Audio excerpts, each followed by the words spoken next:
بسم اللہ الرحمن الرحیم نحمدہ ونصلی علی رسولہ الکریم اما بعد۔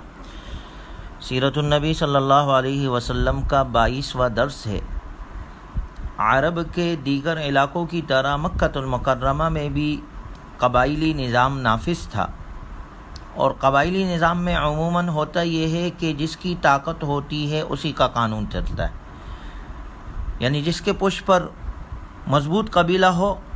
تو وہ اپنا حق لے جاتا ہے، اسے حق ملتا ہے، مگر جس کی پشت پر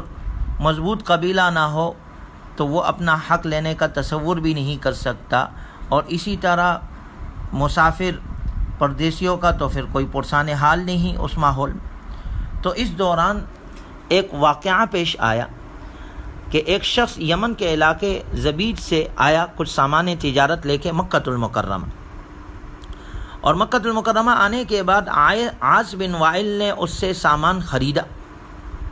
لیکن سامان خریدنے کے بعد قیمت ادا کرنے سے انکار کر دی۔ اس شخص نے قریش کے مختلف لوگوں سے مدد چاہی کہ دیکھیں میرا سامان لے لیے، مجھے پیسے نہیں دے رہا، لیکن کوئی بھی اس کی مدد کے لیے نہیں آیا۔ عاص بن وائل کے مرتبے کی وجہ سے سب نے اس کے مدد سے انکار کر دیا۔ چنانچہ یہ شخص کعبۃ اللہ کے قریب گیا، اور وہاں پر جا کر اس نے کچھ اشعار پڑھے اور مدد چاہی، لوگوں کو اپنی طرف متوجہ کیا، اور حرم میں ہونے والے اس ظلم پر صدائے احتجاج بلند کی۔ تو آپ صلی اللہ علیہ وسلم کے چاچا زبیر بن عبد المطلب نے مکہ کے بااثر لوگوں کو جمع کیا عبداللہ بن جدعان کے مکان نے،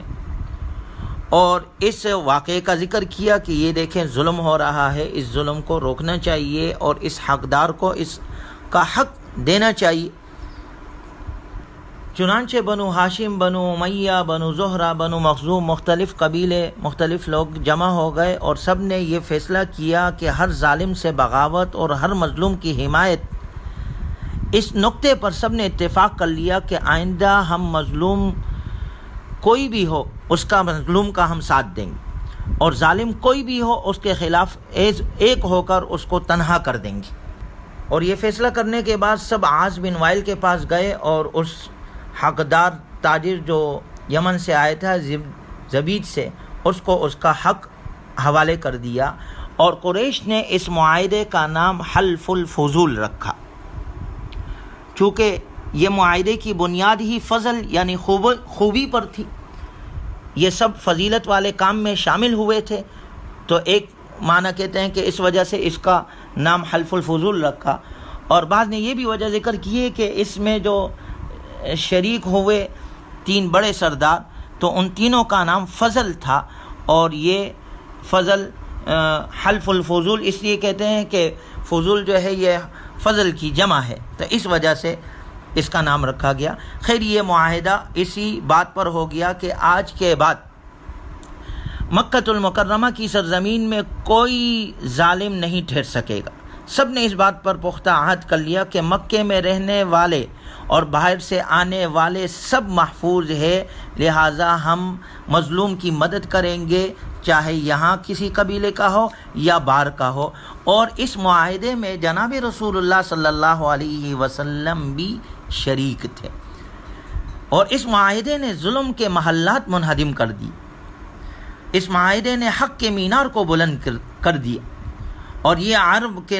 عربوں کے لیے قابل فخر کارناموں میں شمار کیا جاتا ہے اس معاہدے کو۔ رسول اللہ صلی اللہ علیہ وسلم اس معاہدے سے بہت خوش تھے۔ نبوت کے بعد بھی آپ صلی اللہ علیہ وسلم نے اس معاہدے کی تعریف فرمائی۔ آپ نے فرمایا عبداللہ بن جدعان کے مکان پر ایک ایسے معاہدے میں شریک تھا جس میں اگر اس کے نام پر، اسی معاہدے کے نام پر اسلام کے بعد بھی مجھے بلایا جائے تو میں اس میں تکمیل کرنے کے لیے تیار ہوں، کیونکہ انہوں نے اس ایسے معاہدہ کیا تھا کہ وہ حقدار تک پہنچائیں گے، اور یہ کہ کوئی ظالم مظلوم پر غلبہ نہ کر سکے گا، تو اس وجہ سے میں آج بھی اس کی تائید کرتا ہوں۔ چنانچہ اس واقعے سے ہمیں پہلا سبق ملتا ہے کہ عدل و انصاف جو ہے، عدل و انصاف کا حصول ہر ایک کا حق ہے۔ اس پر کسی کی ایجاداری نہیں ہے، اور رسول اللہ صلی اللہ علیہ وسلم نے نبوت سے قبل بھی عدل و انصاف کے اصولوں کی سربلندی کے لیے دیکھے اس معاہدے میں شرکت کی۔ ایسے معاہدوں میں شرکت اپنے لیے آپ باعث اعزاز سمجھتے تھے، اور مثبت اقتدار کو تقویت دینی چاہیے۔ اس سے ہمیں یہ سبق ملتا ہے کہ اگر کوئی اس طرح کے معاہدات آئے تو ہمیں بھی اس میں بڑھ کر حصہ لینا چاہیے، ہمیں بھی مظلوم کی مدد اور ظالم کے خلاف آواز اٹھانی چاہیے۔ دوسرے نمبر پر حلف الفضول جو تھا، یہ جاہلیت کے اندھیروں میں روشنی کی ایک کرن تھی، اور اس میں اس بات کا واضح ثبوت ہمیں ملتا ہے کہ کسی معاشرے میں، کسی نظام میں جس قدر بھی فساد پھیل جائے، چاہے معاشرے میں کتنی ہی خرابی کیوں نہ ہو، ہم آقا صلی اللہ علیہ وسلم کی زندگی کو لیتے ہیں، آپ جس معاشرے میں تھے وہاں تو بت پرستی عام، وہاں تو ہر طرف زیادتی، وہاں تو برے اخلاق، وہاں تو لوگوں کے ساتھ کیا معاملات تھے، لیکن اس کے باوجود بھی ایسے دلیر اور جری لوگ موجود تھے اس معاشرے میں جو نہ صرف ظلم کو ناپسند کرتے تھے بلکہ ظلم ان کے لیے ناقابل برداشت بھی تھا۔ ظلم کے خلاف انہوں نے آواز اٹھائی، اور اس میں اسلام کی دعوت دینے والوں کے لیے بہت بڑا درس بھی ہے کہ ایسے معاشرے میں جو لوگ کام کر رہے ہو، جہاں اسلام کو بالادستی موجود نہیں، حاصل نہیں، اسلام کے مخالفت میں تشدد کے رجحانات پائے جاتے ہیں، تو وہاں پر ہمیں بھی مثبت کردار ادا کرنا چاہیے، وہاں ہمیں اس طرح کی آواز اٹھانی چاہیے۔ اچھے کاموں کے لیے معاہدہ کرنا، حلف اٹھانا مستحب ہے۔ قرآن میں اللہ نے ذکر کیا وَتَعَاوَنُوا عَلَى الْبِرِّ وَالتَّقْوَىٰ، نیکی اور تقوی کے امور میں ایک دوسرے سے تعاون کیا کرو۔ مسلمانوں کے لیے جائز ہے کہ ایسی صورتوں میں باہمی معاہدے کرے، کیونکہ یہ معاہدے اس چیز کی تائید کے لیے ہوتے ہیں جو شریعت میں مطلوب ہے، بلکہ ظلم روکنے کے لیے یا ظالم کا مقابلہ کرنے کے لیے مسلمان غیر مسلم اقوام کے ساتھ بھی معاہدہ کر سکتے ہیں، لیکن ملحوظ نظر یہ بات ہونی چاہیے کہ ایسے معاہدے موجودہ حالات میں بھی اور مستقبل میں بھی اسلام اور مسلمان دونوں کے لیے فائدہ مند ہوں۔ اس سے آپ صلی اللہ علیہ وسلم نے اس موقع پر کیا فرمایا؟ مجھے یہ پسند نہیں کہ میں اس معاہدے کو چھوڑ کر اس کی جگہ سرخ اونٹ لے لوں۔ آپ اس معاہدے میں شریک ہے، کیونکہ ایسے معاہدوں سے عدل و انصاف حاصل ہوتا ہے، ایسے معاہدوں سے ظلم رکتا ہے، ایسے معاہدوں سے مظلوم کی مدد ہوتی ہے۔ اور اس بات کی بھی یہ دلیل ہے، آپ صلی اللہ علیہ وسلم نے فرمایا اگر اسلام میں مجھے اس معاہدے کی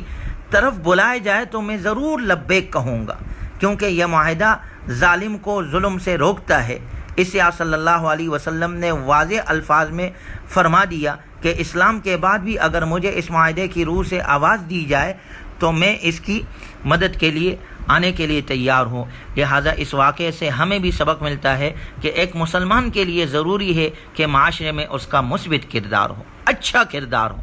اپنے ماحول اور معاشرے میں رونما ہونے والے واقعات میں اس کی حیثیت ایک تماشائی کی نہیں ہو، بس صرف دیکھ رہا ہے، بلکہ اپنے نبی کی طرح اس کی سیرت ہو، اپنے نبی کی طرح اس کا کردار ہو۔ نبی صلی اللہ علیہ وسلم اس معاشرے میں لوگوں کی نگاہوں کا مرکز تھے، آپ صلی اللہ علیہ وسلم کا کردار مثالی تھا۔ آپ اس معاشرے میں جہاں ہر طرف برائیاں تھی، سب آپ کو امین کے نام سے پکارتے تھے، آپ سب یکساں طور پر آپ کے لیے اچھے الفاظ سے آپ کا نام لیتے تھے، کیونکہ اللہ تبارک و تعالیٰ نے آپ کو عمدہ اخلاق عطا کیے تھے۔ تو ہمیں بھی ضرورت ہے اس بات کی کہ ہم بھی معاشرے کے اندر اپنے نبی کے اس اخلاق کو پہلانے والے ہو، ہم بھی معاشرے میں مثبت کردار ادا کرنے والے ہو، ہم بھی ایسے معاہدوں میں شریک ہونے والے ہو جس میں مظلوم کی مدد ہوتی ہو، ظالم کے خلاف آواز اٹھائی جاتی ہو، تاکہ ہمارے ذات سے بھی معاشرے میں اچھائیاں پھیلیں اور ہمارے ذات سے بھی معاشرے میں اچھے لوگوں کی مدد ہو۔ اللہ تبارک و تعالی ہمیں اپنے نبی صلی اللہ علیہ وسلم کی سیرت مبارکہ اپنانے کی اور پہلانے کی توفیق نصیب فرمائے۔ وآخر دعوانا ان الحمد للہ رب العالمین۔